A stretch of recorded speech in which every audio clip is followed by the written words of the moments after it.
Jacó gerou José, o esposo de Maria, da qual nasceu Jesus, que é chamado o Cristo.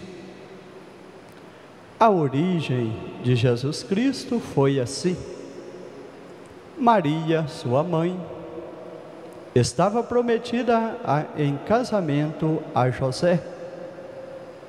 E antes de viverem juntos, ela ficou grávida pela ação do Espírito Santo.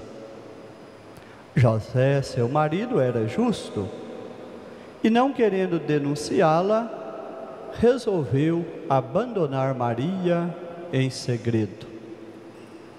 Enquanto José pensava nisso, eis que o anjo do Senhor apareceu-lhe em sonho e lhe disse: José, filho de Davi, não tenhas medo de receber Maria como tua esposa, porque ela concebeu pela ação do Espírito Santo. Ela dará à luz um filho, e tu lhe darás o nome de Jesus, pois ele vai salvar o seu povo dos seus pecados. Quando acordou, José fez conforme o anjo do Senhor havia mandado. Palavra da salvação. Glória a vós, Senhor.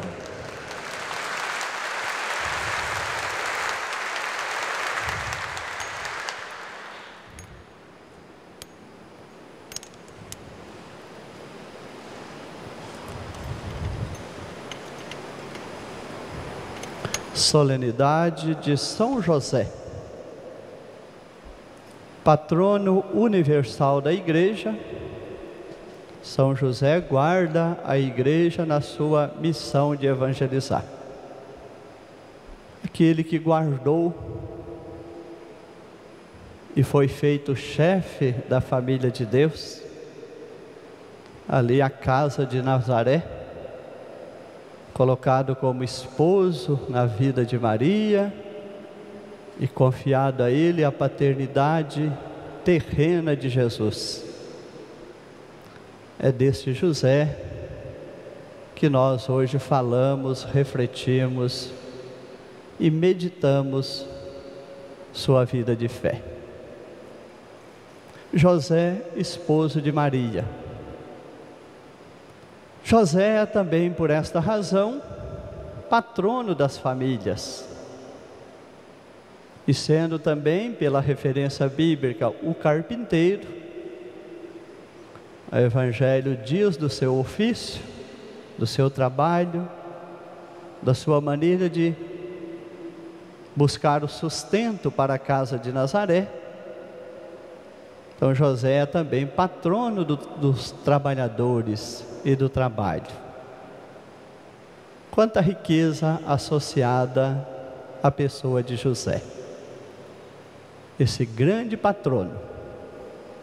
Hoje, mais especificamente, queremos refletir José, o patrono universal da Igreja. A Igreja é chamada a viver essa fidelidade a Deus que José testemunhou. José é considerado o homem prudente, fiel e justo. Três qualidades, três virtudes fundamentais para a vida da Igreja e para a nossa vida de cristãos. Sermos prudentes. Muita gente fica querendo que a Igreja seja precipitada, que fale antes que as coisas tenham uma clarividência maior. A Igreja não pode agir e falar de forma precipitada. Ela precisa acompanhar os acontecimentos e, nos momentos oportunos e necessários, a Igreja faz os devidos pronunciamentos, porque a Igreja precisa ser prudente como José. Ela deve, à luz do Espírito Santo, alcançar um discernimento daquilo que ela deve dizer. E deve ter um discernimento também sobre o que Deus está dizendo sobre esta situação. E é nesse discernimento do que Deus está, quais os sinais e apelos de Deus, qual a palavra que devo proferir. É aí que a igreja se pronuncia com prudência. A igreja é chamada a ser fiel, como José é fiel. José escuta os apelos de Deus e pauta a sua vida na fidelidade a Deus,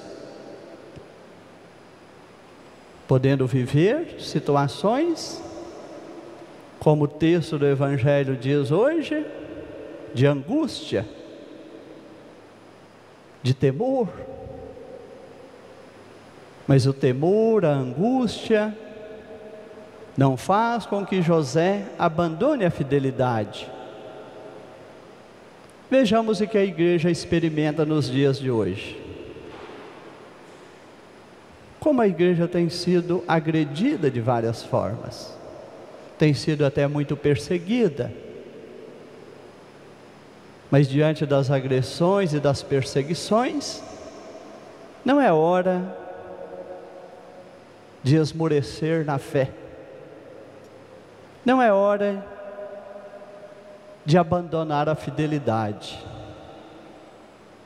É hora de confiar mais na força da graça de Deus, como José confiou. E é hora de se mostrar mais fiel a Deus, como José se mostrou fiel a Deus. José é um homem justo. A igreja é chamada a agir com justiça. José é justo porque ele coloca o fazer a vontade de Deus em primeiro lugar na sua vida. Quem é o justo no entendimento bíblico? É aquele que cumpre a vontade de Deus, é aquele que busca perceber os chamados de Deus para responder a esse chamado. José é justo, porque ele deixa ressoar na sua vida o chamado de Deus, e responde esse chamado. E aquele que põe a vontade de Deus à frente, e no centro da sua vida, em tudo ele realiza a vontade de Deus, em tudo ele faz o bem, e ele se torna um reflexo da bondade e do amor de Deus. José é esse homem justo, que confia plenamente em Deus. É esta igreja que é chamada a evangelizar nos dias de hoje. Essa igreja prudente, esta igreja fiel e essa igreja justa, que sabe que sua missão é viver na graça de Cristo e anunciá-lo ao mundo. E a igreja está no mundo para edificar o reino de Deus que Jesus inaugurou. Esse reino que a primeira leitura falou, um reino que o Pai confirmou no seu Filho, o reino que o Pai garantiu que não terá fim na pessoa do seu Filho. Ele será, eu serei para ele um pai e ele será para mim um filho. Essa profecia vem se cumprir em Jesus, que estabelece esse reino que não terá fim, o reino de Deus por ele inaugurado. Nós somos continuadores da edificação desse reino, de um mundo mais justo, fraterno e solidário. Uma realidade do mundo onde Deus esteja presente com a sua graça. É esse reino que a igreja é chamada a edificar. Fecundar as realidades do mundo com a graça e a palavra de Cristo. É assim que nós edificamos o mundo.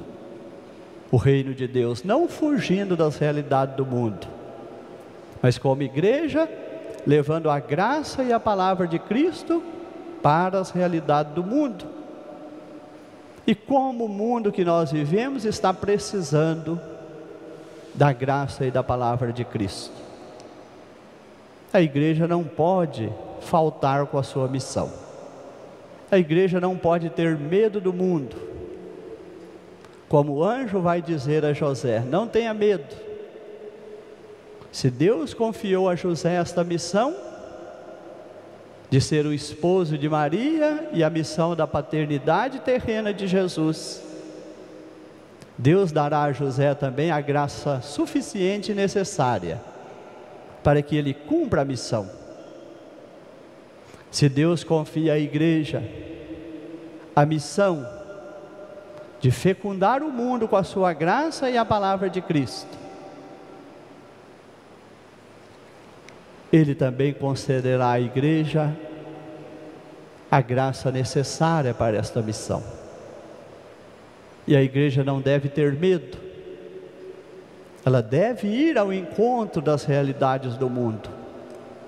Muita gente hoje quer uma igreja retraída, uma igreja fechada em si mesma, uma igreja falando só das realidades do céu.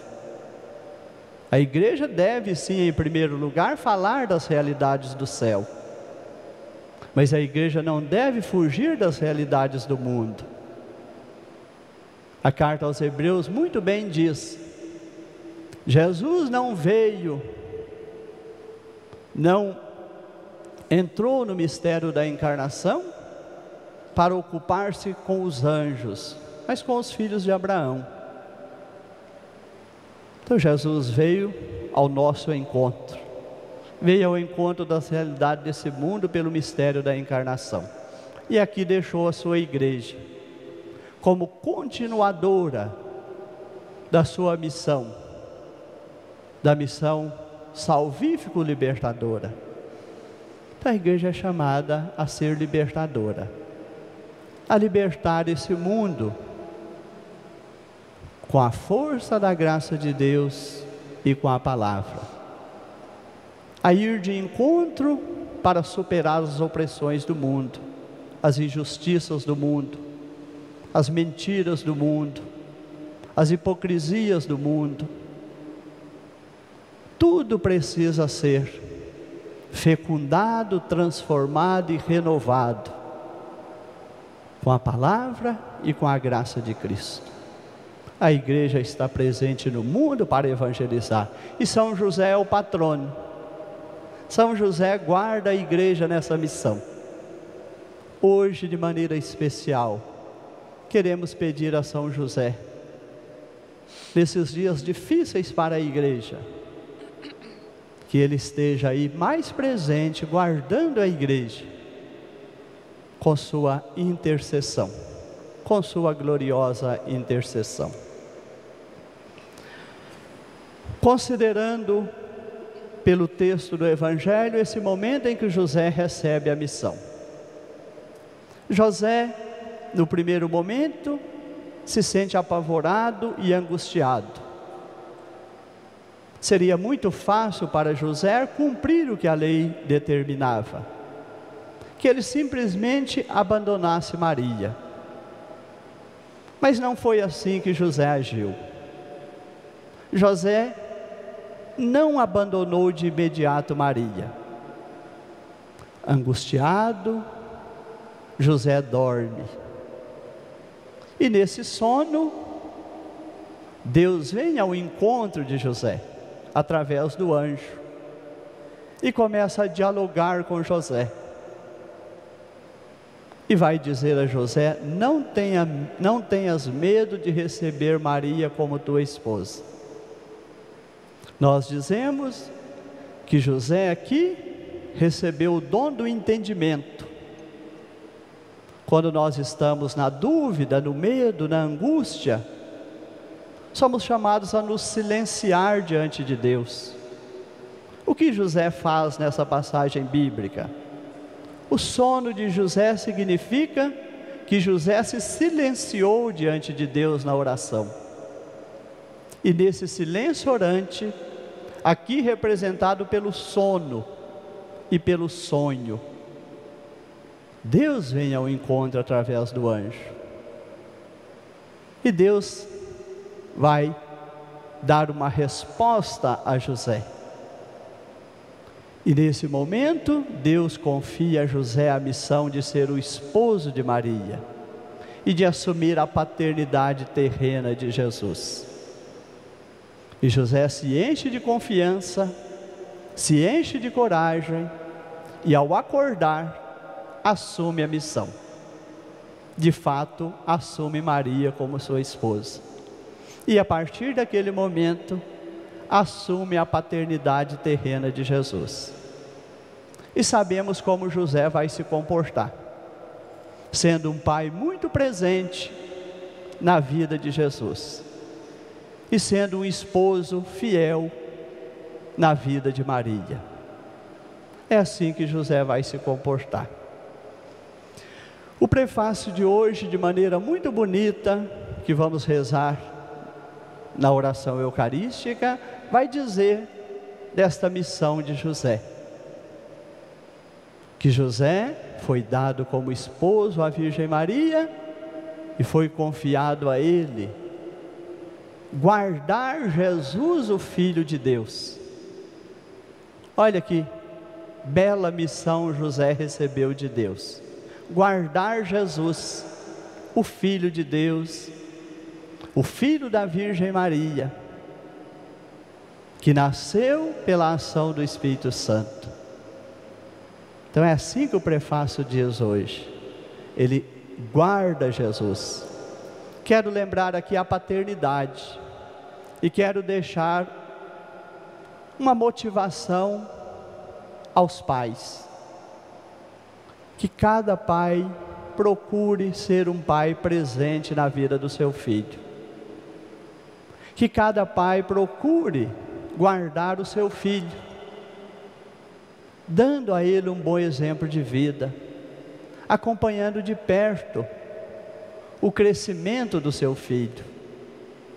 Não só o crescimento físico corporal, mas acompanhar também o crescimento espiritual do seu filho, o crescimento moral do seu filho, o crescimento humano do seu filho. Às vezes os pais acham que basta que o filho cresça fisicamente e se torne um adulto físico. Mas é importante que o filho cresça como Jesus cresceu, em sabedoria e graça diante de Deus e dos homens, não só em estatura.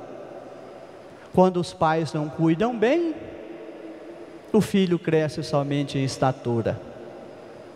Quando os pais cuidam bem, o filho cresce também em sabedoria e graça diante de Deus e diante dos homens. Ele cresce humanamente e cresce espiritualmente.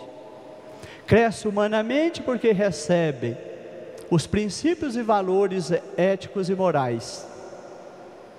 E cresce espiritualmente porque recebe os valores da fé. Porque aprende a deixar as portas da sua vida abertas aos apelos de Deus, abertas à fecundidade da graça de Deus. Os pais têm essa missão. Gostaria de citar aqui a exortação apostólica que o Papa Francisco nos deu sobre a família. Amoris Laetitia, a alegria do amor na vida familiar.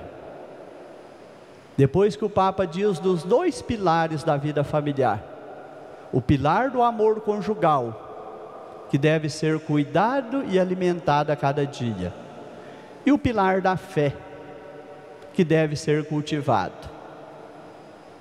O Papa diz: a vida familiar tem dois pilares, o amor conjugal e a fé.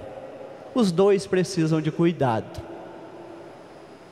A família precisa cuidar desse pilar do amor conjugal, o amor do marido e da esposa.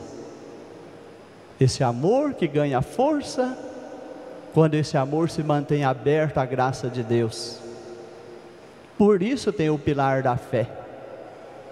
É a fé que deixa as portas abertas para a graça de Deus, que alimenta o pilar da unidade da vida familiar, que está na comunhão conjugal, que está no amor conjugal, que está na fidelidade conjugal, que está na doação dos esposos.